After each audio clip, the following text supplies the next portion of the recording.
रहे छथिन तो हम उमर ताके से डराइत रहे छी। अच्छा हमरा होइत रहे जे मान लिया हुनकर की फीलिंग छे, लेकिन जखन ताली बज जाय छे तो हम फिर मन बुलंद भ जाय कंप्लीट भ जाय। चुनरी लाल चुनरी लाल गुलाल भैया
हर महादेव मैया मोरा सुंदरी मैया मोरा सुंदरी मैया मोरा सुंदरी मैया मोरी मैया मोरी।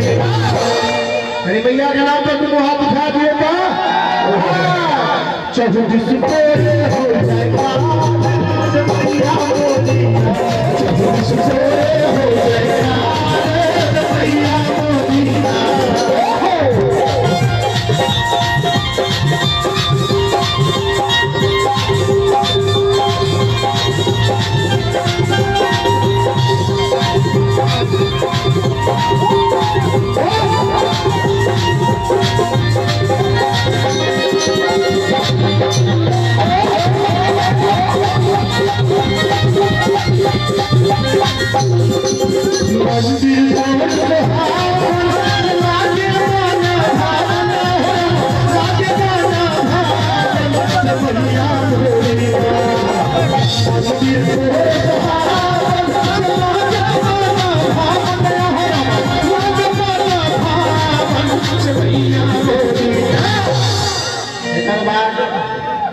भजन के दूटा जे नृत्य छे उ हेते तकर बाद सब तरह गीत हेते। मैया काली के नाम पर एक दुनू हाथ उठा दिए तो सब हेते भटकला फिर सजा